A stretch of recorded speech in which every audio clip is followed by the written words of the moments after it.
Estás a punto de escuchar una predicación de Iglesia Kairos, Iglesia Cristiana en Ciudad de México.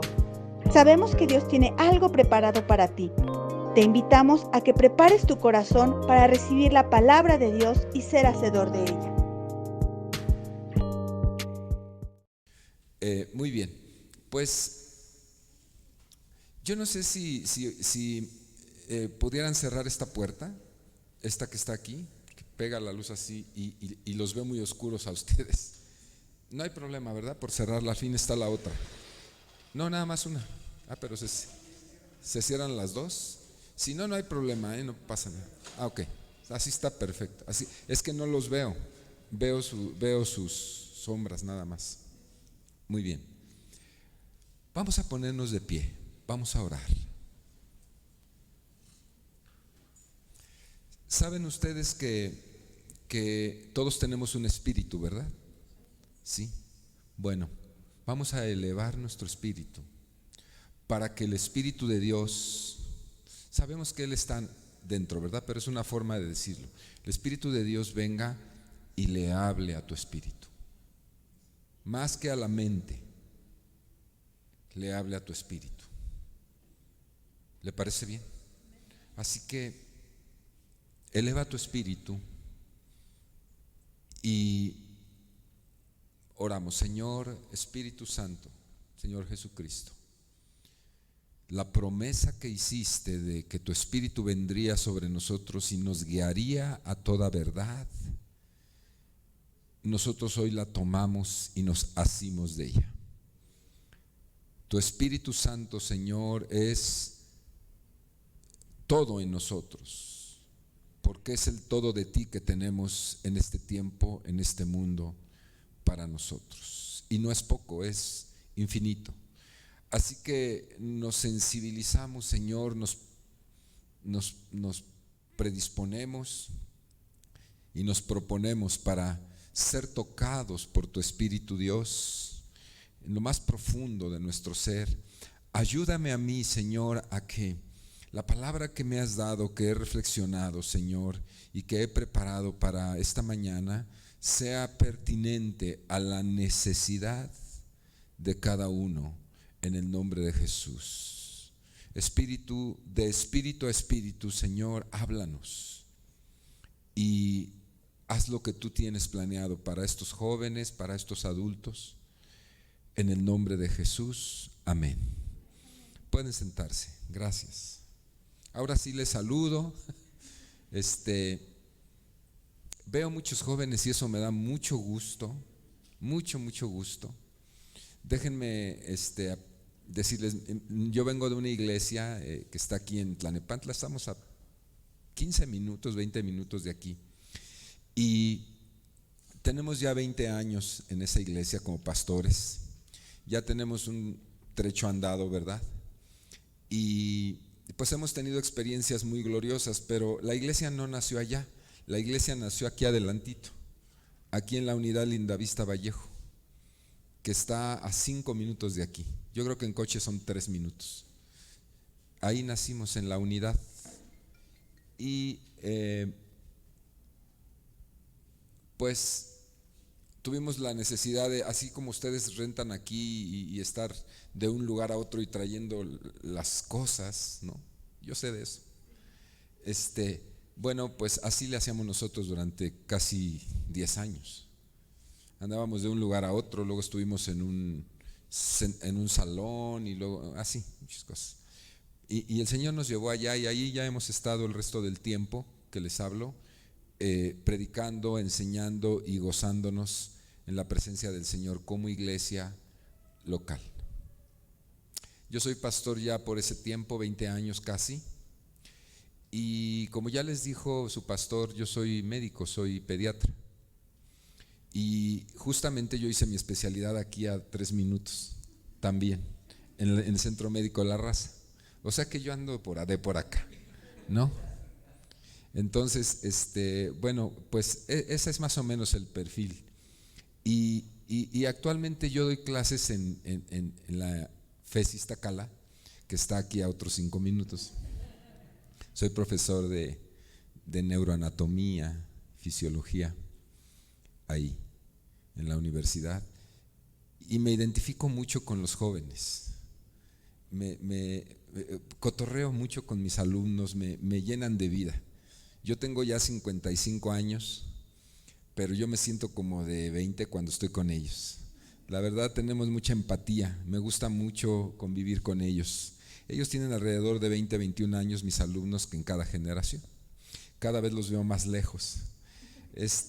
Bueno, más o menos, para que ustedes tengan una idea de nosotros, ¿no? Mi esposa no pudo venir, pero ya vendrá en algún momento. Tendremos mucho camino por compartir, y yo tengo 2 hijas, una de 22 y una de 24.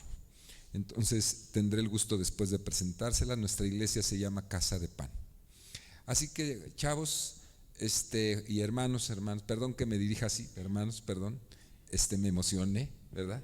Pues estamos jóvenes, ¿no? Estamos jóvenes, así nos sentimos. Vamos a abordar un tema muy hermoso. El título de este tema, ¿cómo te dije? ¿Cómo te dije que le había titulado?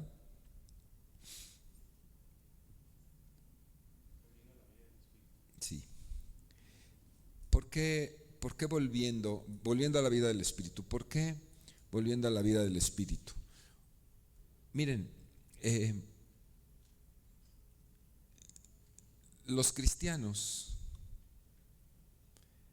debiéramos estar muy preocupados por un asunto que les voy a plantear ahorita.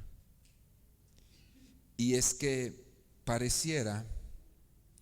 solo pareciera que el cristianismo se ha vuelto irrelevante en nuestras sociedades. Y esa aparente irrelevancia, impertinencia, es decir, no pertinente, ¿no?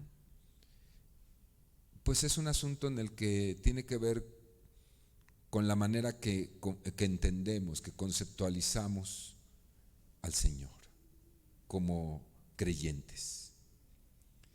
Y tal parece que la manera en que creemos en el Señor no nos está ayudando mucho para hacer relevante el cristianismo. ¿Sí? Aventé una pelota a la pared y regresó, ¿no? ¿Sí me explico? Entonces, quisiera que habláramos de ese asunto, es muy importante. Les invito a Éxodo 33, de ahí vamos a partir. Éxodo 33. Este es un pasaje, yo no sé cuánto tiempo tengo, Fer. 2 horas, está bien. Gracias. No, sí soy colgado, pero procuro no tanto. En Éxodo 33 hay un pasaje, fíjense, síganme ahí con su mirada. Dice, si está un poco distinto, bueno, no sé qué versión tengan ustedes, pero dice: Jehová dijo a Moisés: anda, sube de aquí, tú y el pueblo que sacaste de la tierra de Egipto, a la tierra de la cual juré a Abraham, Isaac y Jacob, diciendo: a tu descendencia la daré. ¿Sí van conmigo? Y yo enviaré delante de ti el ángel, y echaré fuera al cananeo, al amorreo, al eteo, al fereceo, al heveo y al jebuseo, a la tierra que fluye leche y miel, pero yo no subiré en medio de ti, porque eres pueblo de dura cerviz, no sea que te consuma en el camino. Y oyendo el pueblo esta mala noticia, vistieron luto y ninguno se puso sus atavíos, porque Jehová había dicho a Moisés: di a los hijos de Israel: vosotros sois pueblo de dura cerviz. En un momento subiré en medio de ti y te consumiré. Quítate pues ahora tus atavíos para que yo sepa lo que he de hacer. Entonces los hijos de Israel se despojaron de sus atavíos desde el monte Horeb. Y Moisés tomó el tabernáculo y lo levantó lejos, fuera del campamento, y lo llamó el tabernáculo de reunión. Y cualquiera que buscaba a Jehová salía al tabernáculo de reunión que estaba fuera del campamento. Y sucedía que cuando salía Moisés al tabernáculo, todo el pueblo se levantaba y cada cual estaba en pie a la puerta de su tienda, y miraban en pos de Moisés hasta que él entraba en el tabernáculo. Cuando Moisés entraba en el tabernáculo, la columna de nube descendía y se ponía a la puerta del tabernáculo, y Jehová hablaba con Moisés. Y viendo todo el pueblo la columna de nube que estaba a la puerta del tabernáculo, se levantaba cada uno a la puerta de su tienda y adoraba. Y hablaba Jehová a Moisés cara a cara, como habla cualquiera a su compañero, y él volvía al campamento. Pero el joven Josué, hijo de Nun, su servidor, nunca se apartaba de en medio del tabernáculo. Vamos a hacer una pausa aquí. Había un problema entre Dios y el pueblo de Israel. Ustedes más o menos conocen la historia. El pueblo de Israel no estaba conforme con Dios. No estaba conforme con las maneras de Dios. No estaba conforme con las ideas que Dios tenía. No estaba en la sincronía que Dios quería que estuvieran viviendo los pobladores de Israel, que realmente ahorita eran nómadas, ¿no? Andaban en el desierto, pero no estaban de acuerdo, no les gustaba las maneras en que Dios había establecido el orden y las nuevas reglas. ¿Por qué no les gustaban? ¿Por qué no les gustaban? Porque sí saben ustedes que con frecuencia le reclamaban a Moisés y le decían: Moisés, ¿por qué nos sacaste de allá? Si allá estábamos re bien, si allá comíamos carnitas y allá nos echábamos nuestros tacos de frijoles y aquí puro pan seco, ¿verdad? Y a ver, ¿por qué nos sacaste? Y allá nos bañábamos en el Nilo y aquí ni agua hay. Y protestaban y bueno, estaban de malas todo el tiempo, enojados y en desacuerdo con Dios. Porque Dios, cuando Moisés iba y le decía: Señor, mira lo que dicen, el Señor le decía a Moisés: no te apachurres, no es contigo el problema es conmigo, decía Dios. El problema es conmigo. La pregunta aquí es: ¿por qué esta gente estaba tan inconforme? Porque tenían mentalidad de esclavos. Por eso Dios los había traído de la tierra de Egipto, y Egipto representa la subyugación, representa la represión, representa la esclavitud.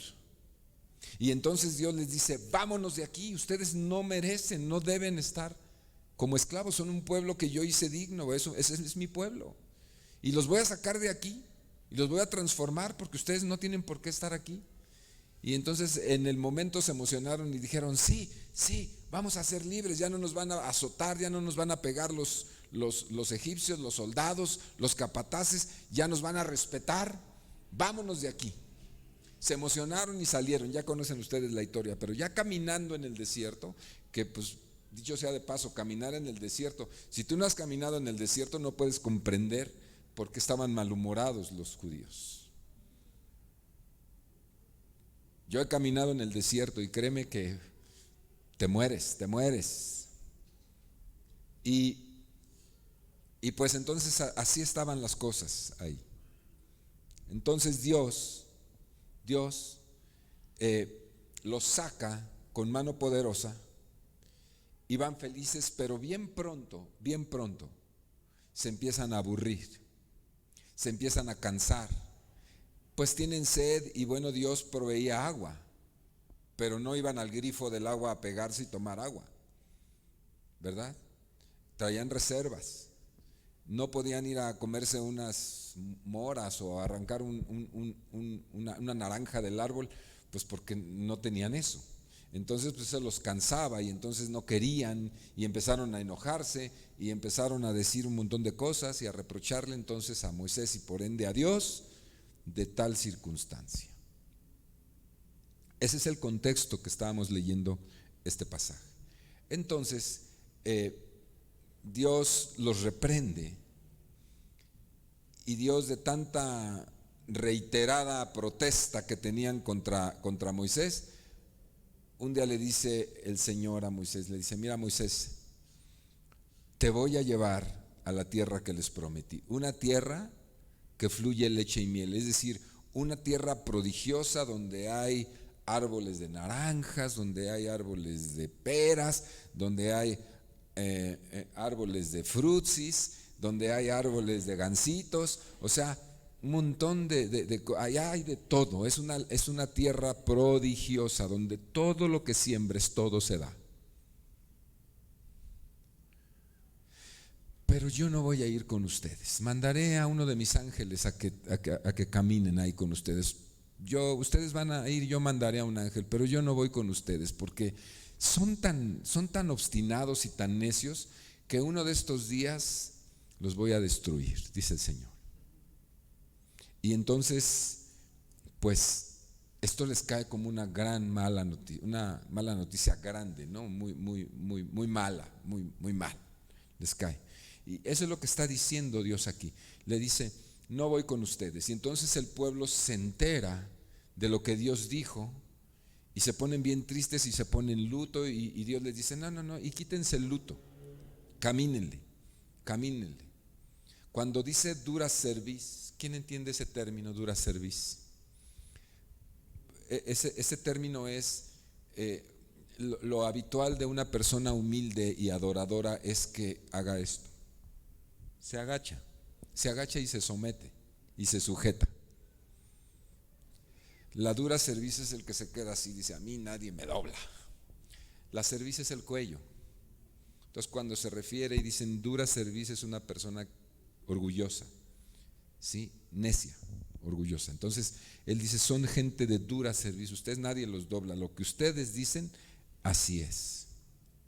Así que este pueblo había hecho enojar a Dios por su obstinación de querer seguir siendo esclavos de donde venían, en donde venían. No le hace que nos humillen, no le hace que nos pateen, no le hace que nos insulten, no le hace que abusen de nosotros, no le hace que tomen a nuestras hijas y las violen y que las golpeen y que nos hagan todas esas cosas. No le hace. Pero queremos allá estar comiendo carnitas y tomando agua del Nilo. No le hace que seamos pisoteados. Pero no queremos estar en este desierto. Nunca comprendieron la libertad que Dios les había dado. Claro que tenía un costo. El costo era disciplinarse. El costo era someterse. El costo era la palabra mágica, jóvenes, obedecer. Obedecer. Ese era el costo. Y dijeron, no queremos obedecer. A nosotros nadie nos somete. Se les olvidaba que allá vivían así. Y se le revelaban a Moisés. Dicen, no queremos obedecer. No queremos eso. Queremos volver a ser miserables, queremos volver a ser esclavos, que abusen de nuestras esposas y de nuestros hijos allá donde estábamos. Eso es lo que queremos. ¿Qué les parece? Ahora, dice que Moisés se enojó tanto que ustedes saben que en aquellos tiempos el tabernáculo donde se adoraba a Dios estaba en medio del campamento. Alrededor del tabernáculo estaban todas los kibbutz, las casitas que hacían, las tiendas que hacían de campaña, ¿verdad? Que hacían y ahí habitaban en el desierto el pueblo judío. Estaban distribuidos por tribus, estaban muy ordenados y en el centro estaba el tabernáculo. Pero Moisés tomó el tabernáculo y lo sacó de en medio del pueblo, lo puso a un lado, ahí en una orilla, y entonces ahí lo levantó y le llamó el tabernáculo de reunión, así le llamó.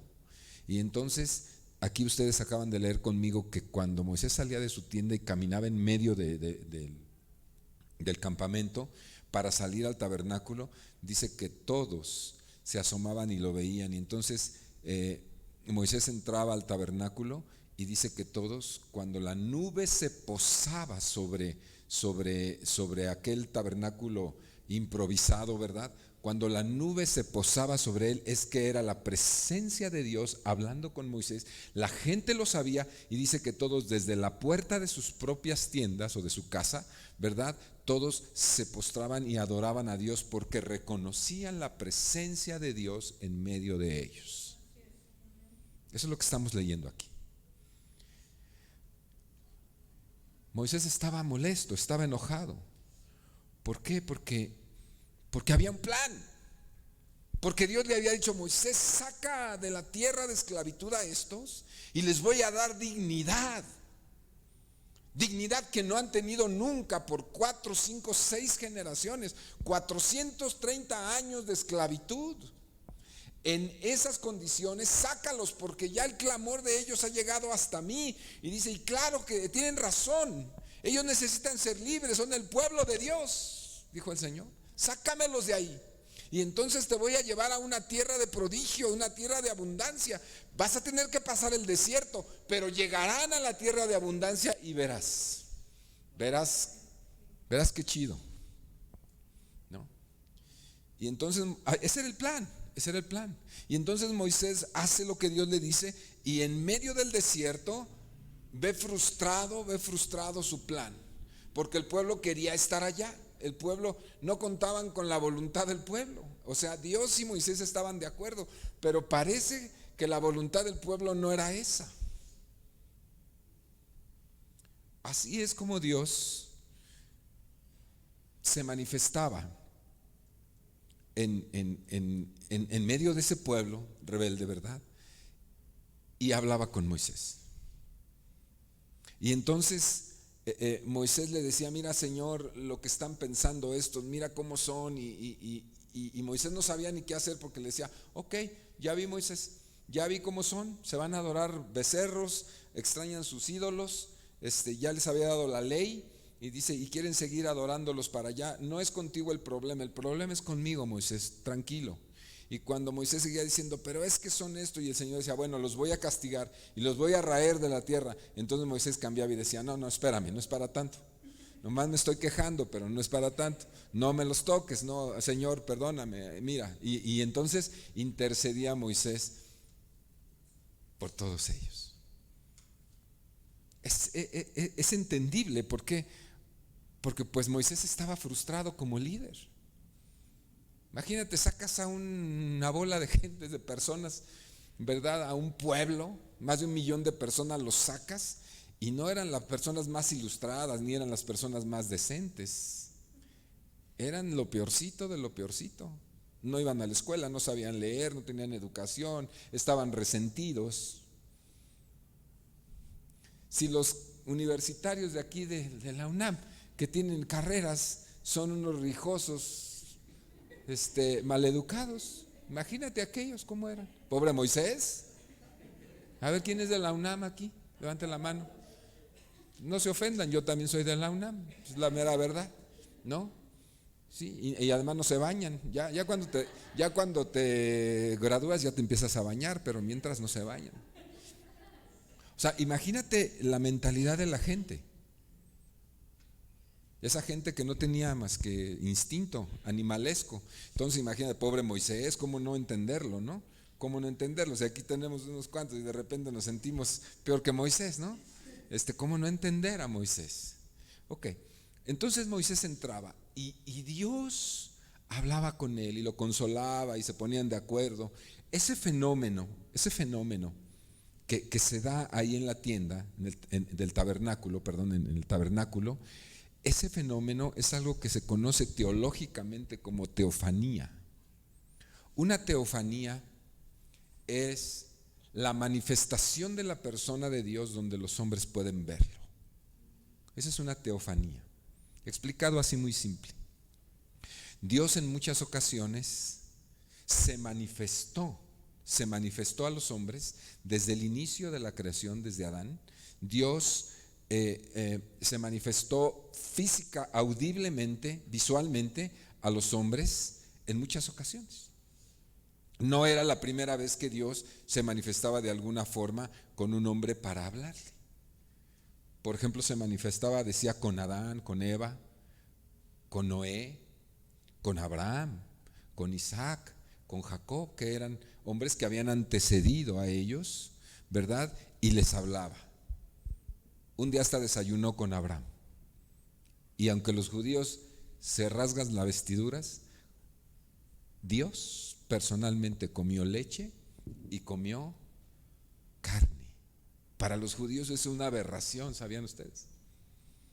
En la cocina kosher de los judíos tienen todo un utensilio, cacerolas y todo para lo que contiene leche, y toda cacerolas, utensilios, cuchillos para lo que corta carne, tiene contacto con la carne, está apartado. Y ahí en el Antiguo Testamento dice que Dios comió con Abraham cabrito, barbacoa, ¿verdad? De cabrito, y tomó leche. Y ellos, cuando les dices eso, no saben qué decir. Bueno, Dios se manifestó en carne con ellos y con otros como Jacob, por ejemplo. ¿Se acuerdan cuando Jacob luchó con el ángel? Bueno, todas estas formas de manifestación son teofanías, que son muy interesantes. Aquí hay otra teofanía, Dios manifestándose en un momento muy específico con un mensaje aquí que nos trae la escritura muy específico. Dios les dice: no voy contigo. Dios le dice a Moisés: no voy a seguir caminando con ustedes, les voy a mandar a uno de mis ángeles y se va a cumplir el propósito, pero yo no voy más con ustedes. Y me encanta Moisés, me gusta Moisés porque era un hombre ciertamente manso, pero eso no significa menso. Dice que era el más manso de los hombres sobre la tierra, pero era súper inteligente. Son cosas distintas. La mansedumbre, hoy le llaman, los que dicen que saben, le llaman la inteligencia emocional.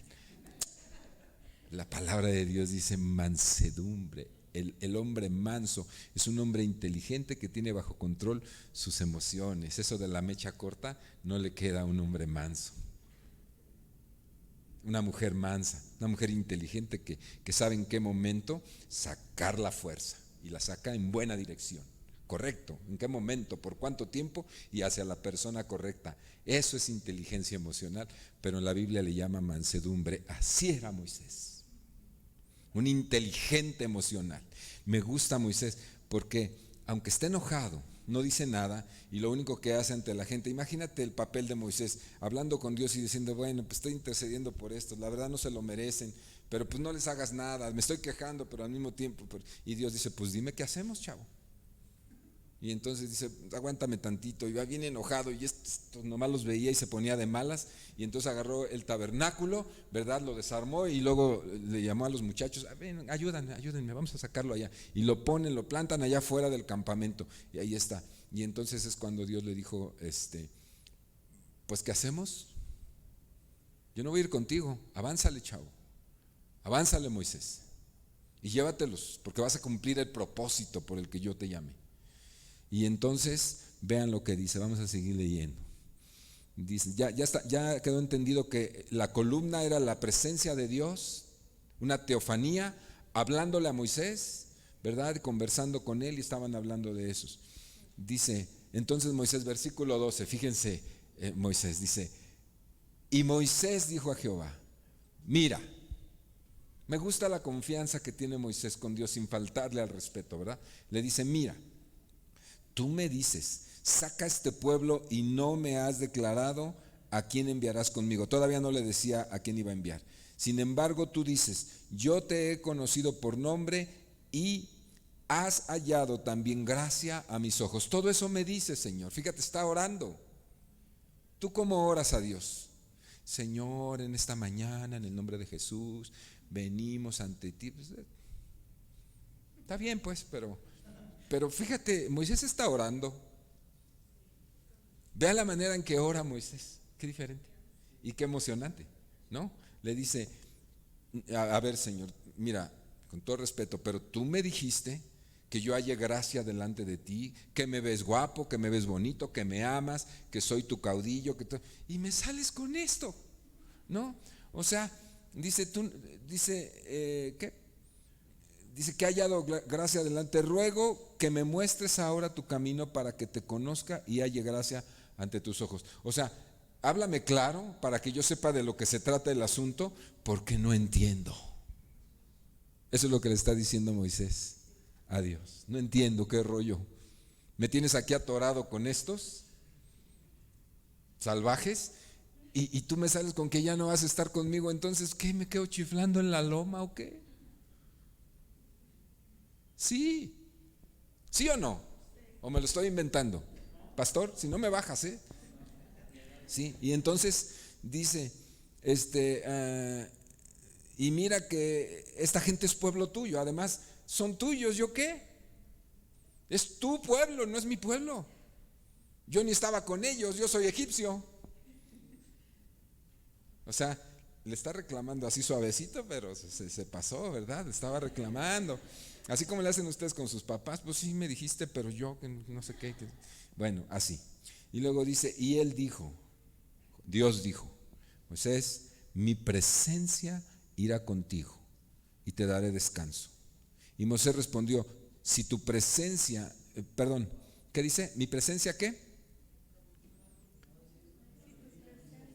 Él dice, mi presencia irá contigo y te daré descanso. Y Moisés entonces dice, si tu presencia no ha de ir conmigo, no vamos, no nos saques de aquí. Si tu presencia no va conmigo, no le muevas, Señor, aquí. Yo no quiero ir. Vaya cuate, ¿no?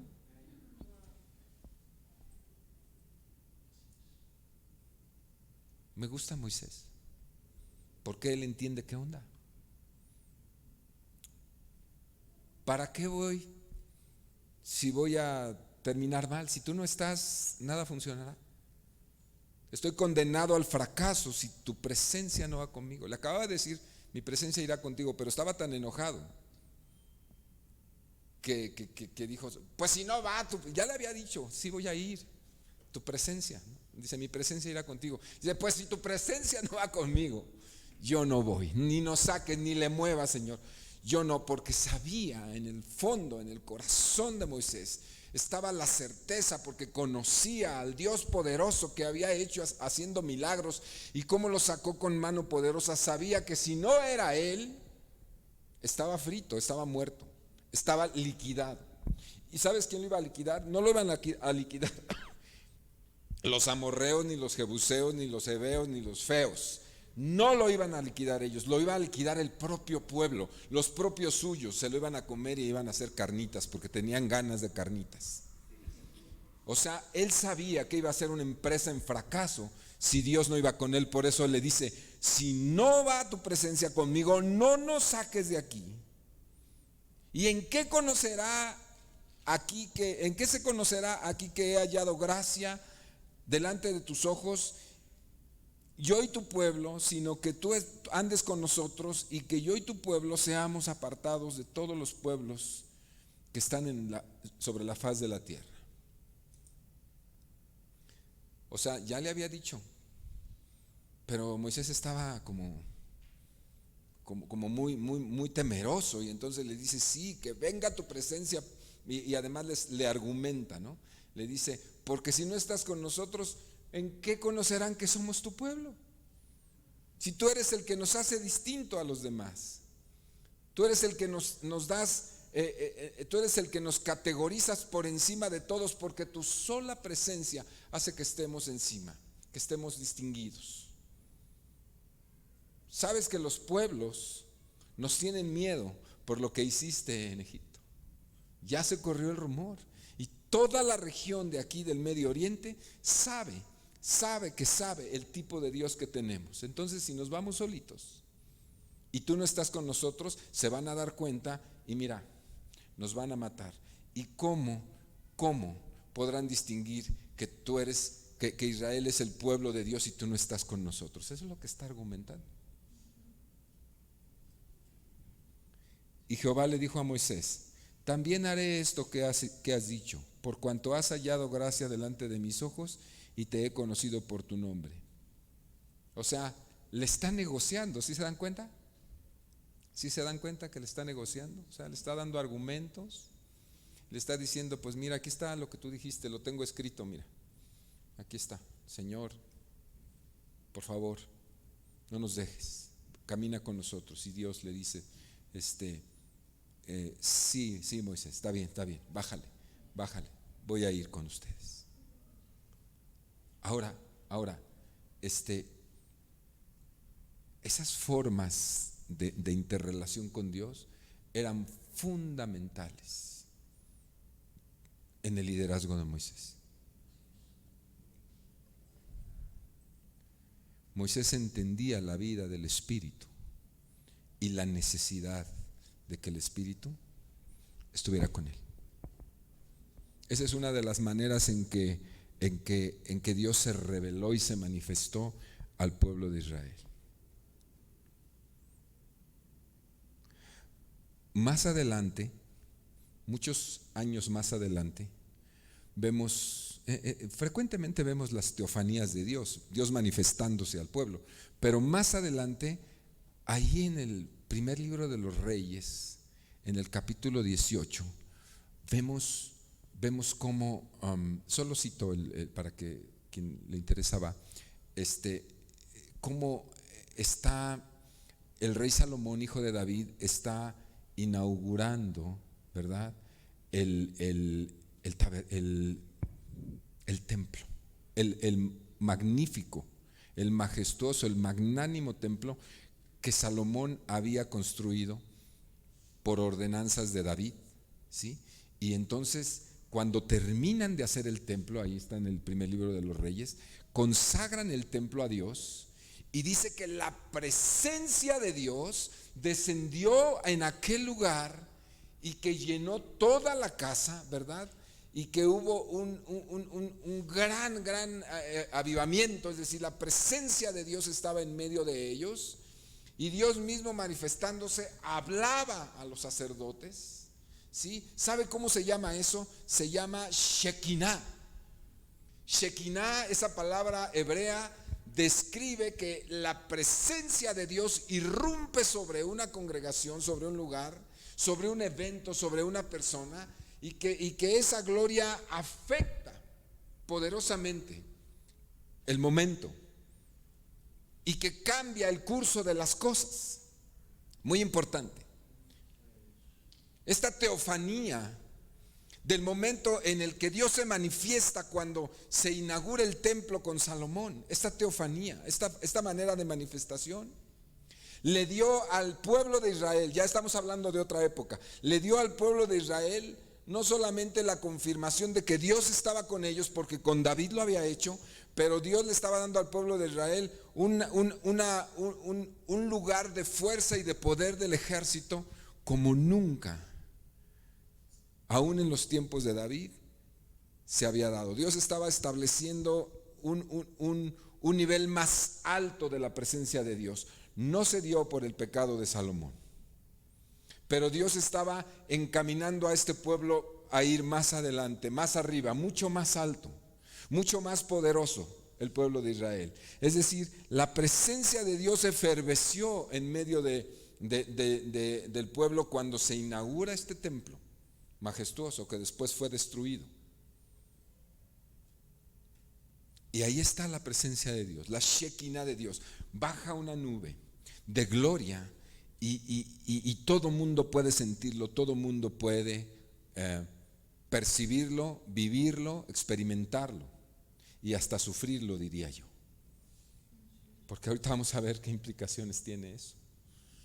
Sí me estoy explicando la manera, las teofanías de Dios. Estoy hablando de unas, pero está lleno el Antiguo Testamento de las teofanías de Dios. Cuando Dios se revela, cuando Dios llega, cuando Dios prorrumpe en un lugar. Otro ejemplo es en el Nuevo Testamento. En el Nuevo Testamento, bajo la profecía de Joel, dice, de Joel capítulo 2, dice en Hechos capítulo 2, dice que los discípulos de Jesús estaban unánimes juntos, eso lo han leído ustedes mucho, estaban unánimes juntos esperando la promesa que Jesús les hizo, diciéndoles previamente: toda potestad me es dada, dice Jesús al final de su ministerio, dándoles los últimos mandamientos, que es la gran comisión. Le dice: toda potestad me es dada en el cielo y en la tierra. Es decir, yo soy poderoso en el cielo y soy poderoso en la tierra, ¿no? Dice En consecuencia les dice a sus discípulos, dice, vayan, prediquen, bauticen y conviertan a los hombres, háblenles, enséñenlos, predíquenles. Pero antes de que hagan eso, ustedes necesitan ser embestidos del poder y la autoridad que yo tengo en el cielo y en la tierra para hacer esa obra. Algo muy interesante. Jesús dice que no se puede hacer la obra de Dios sin el poder y la presencia de Dios, que es el Espíritu Santo en medio del pueblo. No se puede. Moisés lo comprendió desde entonces. Salomón lo comprendió. David lo supercomprendió. No se puede hacer la obra de Dios sin la presencia del Espíritu Santo. Hace unos años, nuestro pastor Raúl, que estuvo aquí con ustedes, nos preguntaba a los pastores de nuestra red de iglesia, nos preguntaba, pastores, ¿se puede hacer iglesia? ¿Se puede hacer vida de iglesia, verdad?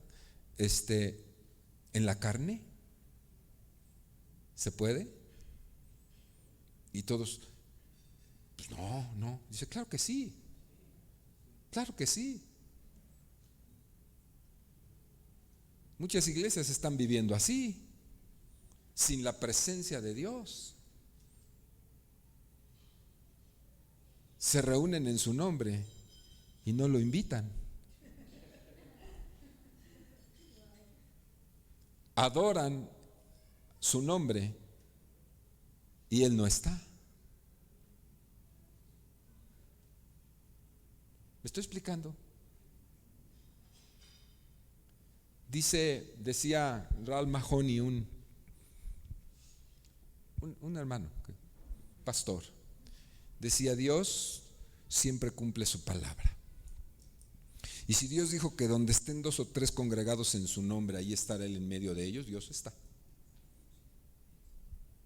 Jesús está ahí.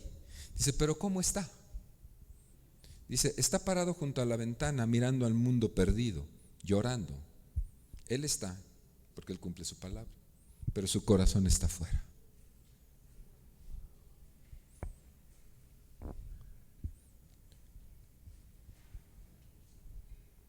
La iglesia de Dios, decía yo al inicio de esta enseñanza, la iglesia de Dios debiera estar preocupada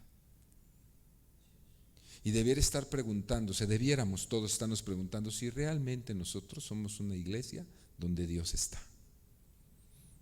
Porque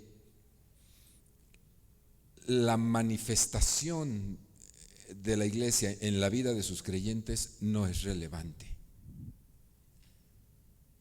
Porque no hacemos la diferencia cuando salimos de aquí. Quiere decir que no hay vida de Dios, no hay vida del Espíritu. Se toma como un evento dominical, ¿verdad? Así de vamos a la iglesia, como los católicos, así, que van a la iglesia y no les aprovecha absolutamente para nada, y se van a su casa a hacer sus vidas.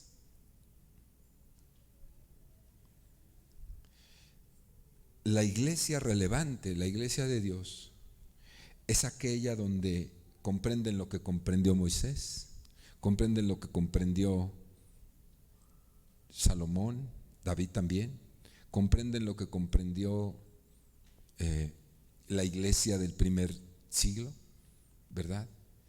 Que era absolutamente necesario la presencia de Dios en medio de nosotros para lograr los propósitos de Dios afuera, para llegar a la meta, para llegar a donde Dios nos quiere llevar, a ellos a la tierra prometida.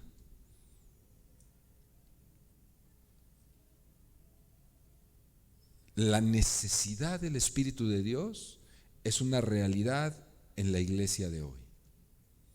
En Europa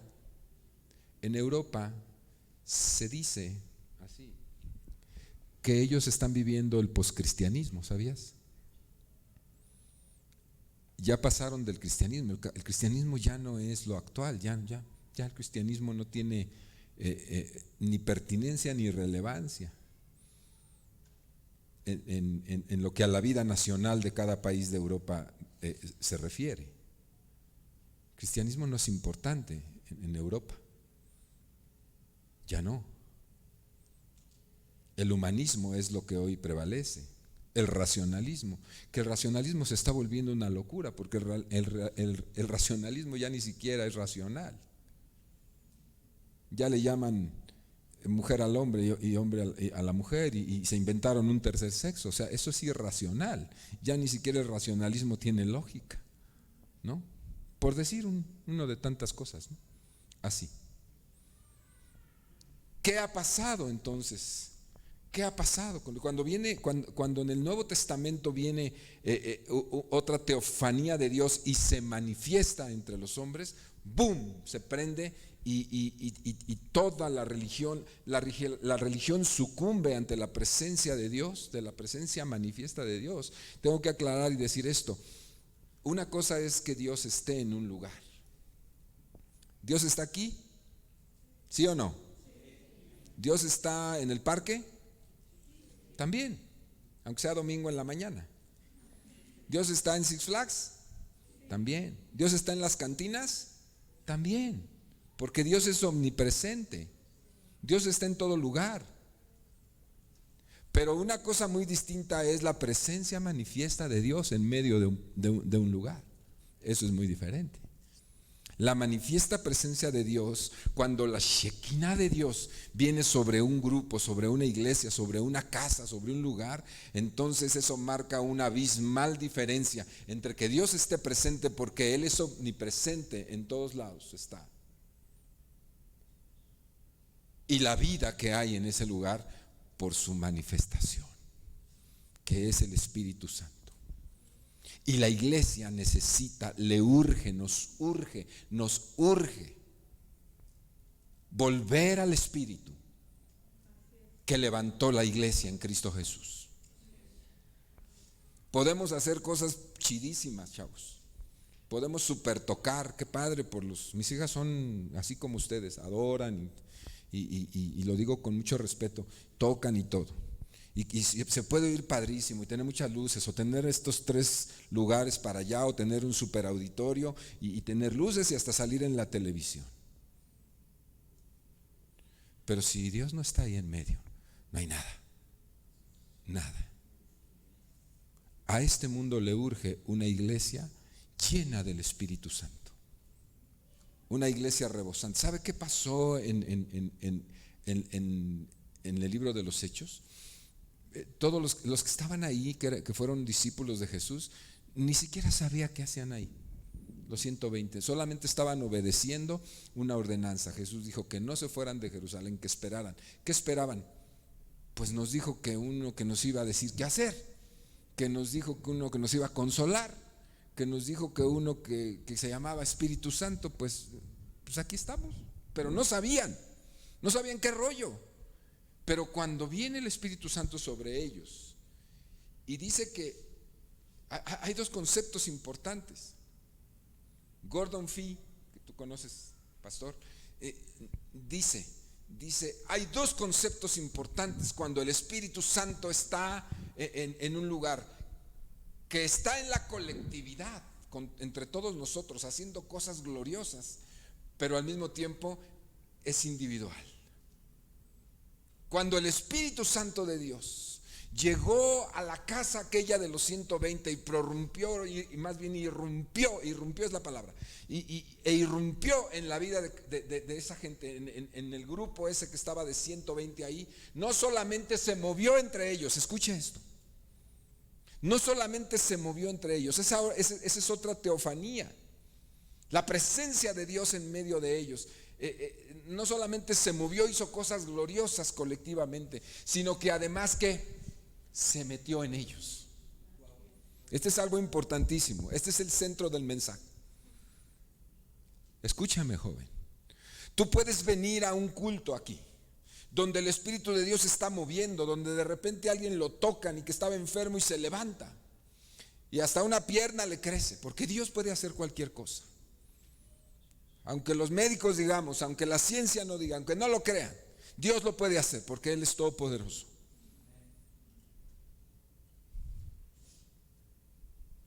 Tú puedes estar aquí en medio, pero si no se mete en ti, como si no hubieras estado. Es muy importante. Cuando Dios se manifiesta en una persona, cuando Dios entra en tu vida, todo se transforma, todo se transforma. Tú dices, yo he estado 5 años en una iglesia. Bueno, usted es muy joven, pero yo he estado 20 años en una iglesia y como que ya hasta me aburrí. Claro que te aburriste, chavo, porque el Espíritu Santo nunca entró en ti. Porque dice Luis Palau, dice, una persona que el Espíritu Santo ha entrado en ella, es imposible que se aburra. Imposible. Imposible. Te pueden tener todo el día aquí, tú no te aburres, porque tienes el Espíritu Santo. Yo conozco chavos, personas adultas, que está la gloria de Dios cayéndose, la Shekinah de Dios cayéndose encima de la iglesia y las manifestaciones del Espíritu poderosísimas, y están así.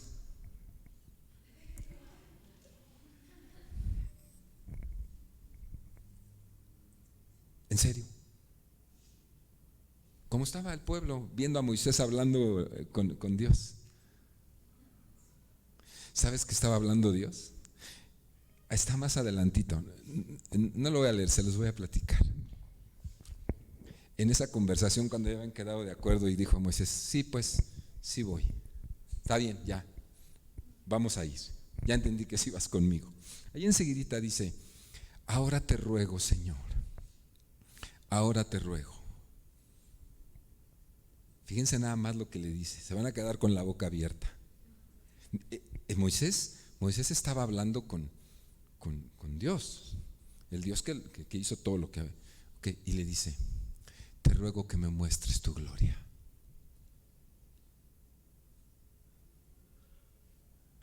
Y Dios hizo así. Este descarado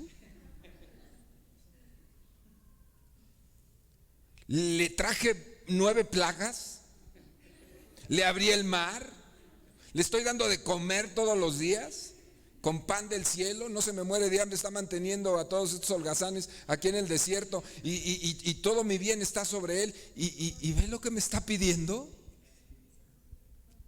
Pero es que Moisés tenía el Espíritu de Dios dentro de él, y uno que tiene el Espíritu de Dios tiene sed y no se sacia nunca, nunca, nunca se sacia, quiere más porque Dios es infinito. Y entonces Moisés le dice, te ruego que me muestres tu gloria, y Dios se le queda viendo, eso lo digo yo, Dios se le queda viendo y dice, infame, ¿no? Este cuate no se conforma, pero me gusta este Moisés. Sí, vamos a leerlo porque está bien padre eso. Aguánteme, fíjese. Dice, versículo 18. Es en la misma lectura que llevábamos. Entonces Moisés dijo, te ruego que me muestres tu gloria, porque estoy bien desanimado. Ya estoy cansado, ya estoy fastidiado, ya me saqué de onda, Señor, y por favor, muéstrame tu gloria. Y Dios le dice, yo haré pasar todo mi bien delante de tu rostro, y proclamaré el nombre de Jehová, Moisés, delante de ti, y tendré misericordia del que tendré misericordia. Dice, y seré clemente con el que seré clemente. ¿Le gustó al Señor? ¿Se da cuenta que le gustó lo que le pidió?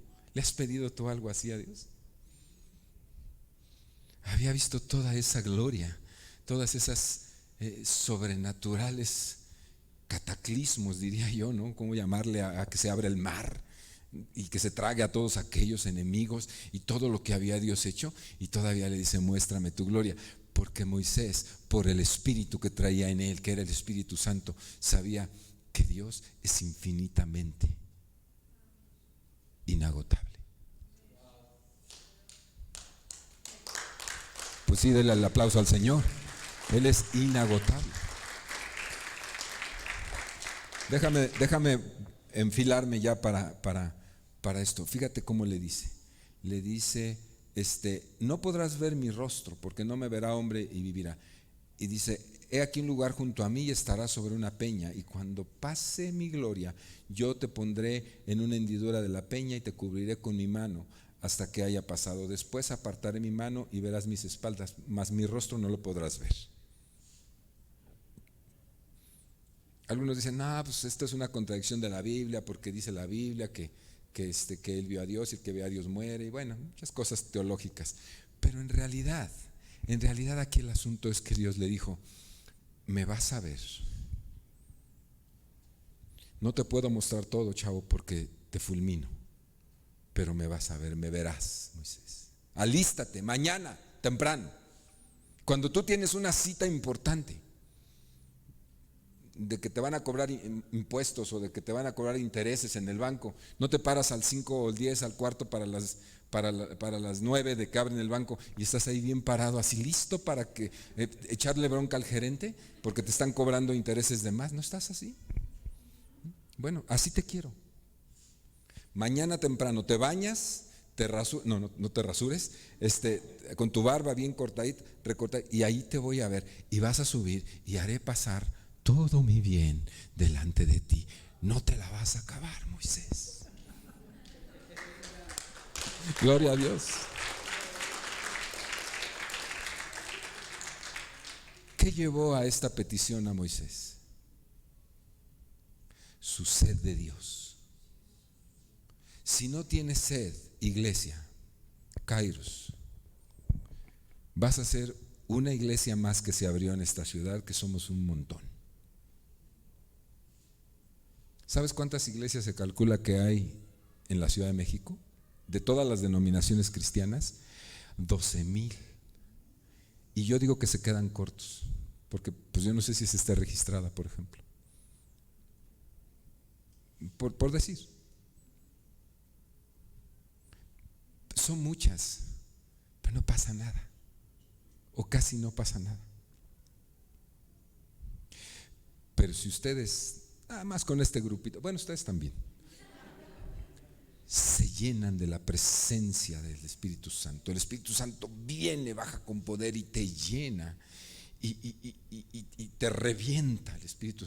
Tú no vas a caminar, no vas a ser la persona que fuiste nunca. No importa cuántos congresos de avivamiento vayas, no importa cuántos congresos de caídas, eso no convierte a nadie. Escúchame bien, no te confundas. El ir a un congreso de avivamiento no te va a convertir. ¿Qué te va a convertir? Tu sed por Dios, como Moisés. Quiero más de ti, quiero más. Si en ese congreso de avivamiento el Señor entra en tu vida y te transforma, chavo, entonces sí, no descalifico los congresos. Pero si tú llegas y ves hasta que una persona sanó de cáncer, eso no te va a convertir, no te va a convertir. Si tú no tienes un deseo de Dios, una sed de Dios, un querer de Dios, un llenarte de Dios, si no está el Espíritu en tu vida, eres irrelevante. Tú y yo, si no está el Espíritu en mi vida, somos irrelevantes. Aunque tengamos 5 o 6 títulos universitarios, somos irrelevantes en este mundo.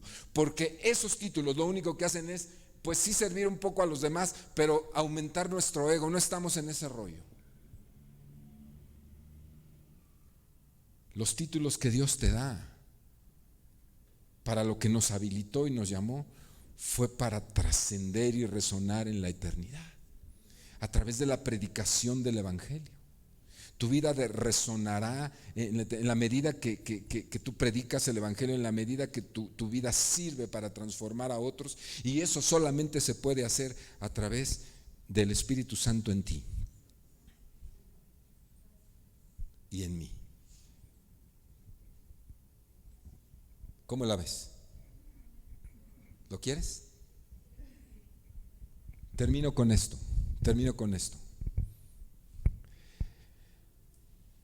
Las teofanías de Dios, es decir, las revelaciones de la persona de Dios en la tierra, han sido muchísimas. Desde el Antiguo Testamento, el Nuevo Testamento hemos citado algo, y después del Nuevo Testamento, a través de la preservación de la palabra, por pequeños remanentes de creyentes que Dios los sostuvo a pesar del martirio. Dios estaba con ellos. Anónimos, anónimas, mujeres y hombres que creyeron en Jesucristo y que de mil maneras Dios, en el tiempo del siglo II, del siglo III, del siglo IV y de los siglos que vinieron, Dios sostenía a hombres y mujeres que eran genuinos y preservaran la palabra, preservaban las cartas, preservaban el tesoro que Dios les había dado en las Escrituras. Dios se hacía presente con ellos y les daba ánimos, y aun cuando los mataban, y aun cuando los perseguían, y aun cuando hacían tantas cosas, Dios hablaba con ellos. Había teofanías, muchas seguramente no registradas. En el siglo XVI Dios levanta a uno que se llamó Martín Lutero. Martín Lutero era un monje católico. Les recomiendo leer su biografía, pero en su mente no estaba hacer una reforma. En su mente él no quería hacer una reforma, pero pasó un evento muy particular y le pidió a Santa Ana. ¿Sabe quién es Santa Ana? No era una virgen, Santa Ana. Santa Ana, que fue a la que le pidió. Él iba a ser abogado, su papá quería que fuera abogado, y en una tormenta él tenía miedo de morir, como habían muerto, iba a decir morido, como habían muerto amigos de él, y tenían en ese tiempo el pensamiento de que el que moría de una tormenta o un rayo o una cosa así era porque Dios estaba enojado y se iba al infierno. Entonces él tenía miedo. En un acontecimiento así, él se refugió en una cueva y le rezó a Santa Ana. Santa Ana era la madre de María, por si no lo sabía usted. Era la madre de María, que la deidentificaron los católicos, ¿verdad? Entonces Santa Ana le rezaba y le dijo: si tú me sacas de esta tormenta infernal, yo no seré abogado, yo seré un monje y serviré a Dios el resto de mi vida. Qué interesante. Un hombre genuino, ¿no? Él era católico y en su fe él estaba, como dice Raúl, genuinamente equivocado, pero era un hombre de buen corazón. Y entonces él se convierte y este hombre de ahí es tomado por Dios. A eso me refiero cuando digo que hay un remanente. Dios saca de donde Él quiera, de donde sea. Puede ser budista, puede ser Paul Yonggi Cho, David Yonggi Cho, si conocen a ese hombre que tiene la iglesia más grande del mundo, coreano, era budista, fue budista en su niñez, su familia. Bueno, Dios puede sacar de donde sea hombres y mujeres que Él use para darle un giro al mundo y a la vida. Y así lo hizo con este hombre, con Lutero. Lutero después comprendió la injusticia de los papas y la denunció. La publicó y lo persiguieron para matarlo por mucho tiempo, la Iglesia Católica. Después vino Juan Calvino, que él respaldó, en su protesta respaldó lo que por la injusticia católica que veía. O sea, es todo en historia, pero Dios comenzó a levantar ese remanente. Juan Knox, todo un montón de hombres que respaldaron la protesta. Por eso nos llaman protestantes, porque respaldaron la protesta que se hizo de la injusticia, de la perversidad diabólica de la Iglesia Católica. Y Dios manifestándose, teofanías de Dios manifestándose en hombres, en mujeres, respaldando una revolución religiosa, espiritual, que le cambió la cara al mundo entero y que hizo una modernidad increíble como la que hoy tenemos. Algunos años después Dios levanta a otros hombres como Juan Wesley, por ejemplo, y toda la gente que estaba alrededor de él y que pudo ver la gloria de Dios en las conversiones de los moravos del siglo XIV y después del siglo XVI y XVII, lo que quedó de aquella de un fuego que cayó en Moravia, ¿verdad? En Moravia hubo un Pentecostés, fue el siguiente Pentecostés, que así le llamaron, en el siglo XIV, después en el siglo XVI y en el siglo XVIII,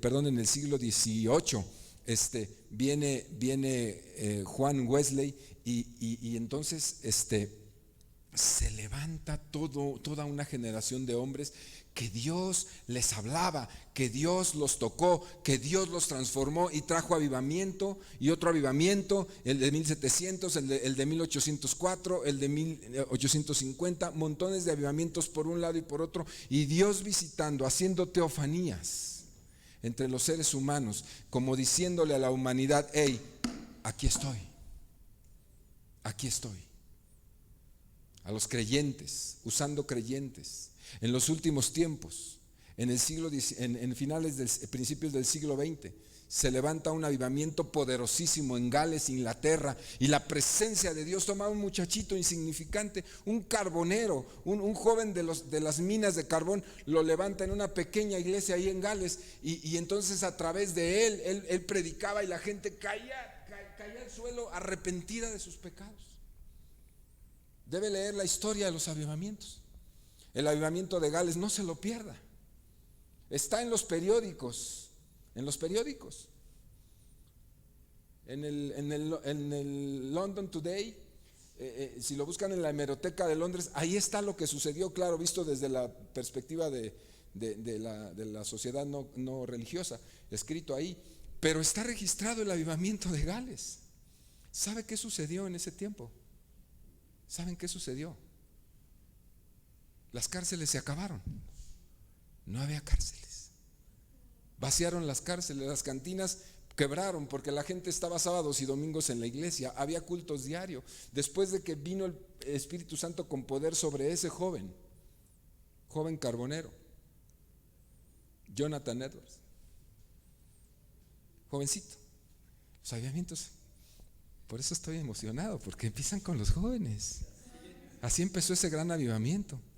Y se levantaron y iban de iglesia en pueblo en Inglaterra, y se incendió toda Inglaterra con un avivamiento poderosísimo, el Espíritu Santo sobre la iglesia, haciendo la diferencia social. Escúchenme, jóvenes, lo que les voy a decir. Podemos tener cultazos y aquí caernos y las risas y lo que sea. Yo no estoy en contra de nada de eso. El Espíritu Santo puede hacer lo que Él quiera. Pero si eso no impacta a la sociedad, no es avivamiento. Es emoción. O a lo mejor sí Dios genuinamente ahí hizo cosas bonitas pero el avivamiento no es para la iglesia. El avivamiento, grabes esto, el avivamiento no es para la iglesia. La iglesia ya está salva. El avivamiento es para salvar a los perdidos. El avivamiento es para dar testimonio de que Cristo vive. Y la gente, miren, en esos años la gente iba caminando en las aceras de Londres, y de repente cuando llegó, porque de Gales, que es una provincia, llegó hasta Londres, y dice que caminaba la gente y les venía una sensación de pecado, ¿verdad? Tremenda, solitos, nadie les predicaba, y caían en las aceras solitos, y se arrepentían de sus pecados y se iban a la iglesia. Estamos hablando de tiempos nuestros de acá, inicios del siglo XX, en 1900. Eso que pasó ahí contagió poderosamente a Estados Unidos, a Norteamérica. Un hombre tuerto, Seymour, que sufría discriminación porque era negro, que había perdido a su hija, un hombre bien amolado, de un mal aspecto. Lo corrían de las iglesias blancas porque era negro, no lo dejaban entrar los metodistas a la iglesia. Y se fue a refugiar a una iglesia en una calle que se llama Azusa, en Los Ángeles. Y se fue a refugiar en una bodega donde se reunía con personas indigentes y personas bien sencillas. Y un hombre blanco que vino con él, dijo: pues vamos a orar juntos. Empezaron a orar, y Dios viene y se derrama sobre esa iglesia, sobre ese pequeño grupo, y explota el Espíritu Santo en todos Los Ángeles, en todos los Estados Unidos y en el mundo entero, porque ese avivamiento ha afectado hasta hoy al mundo cristiano y al mundo entero. Sería muy, muy, muy difícil darle los detalles, pero eso ha pasado.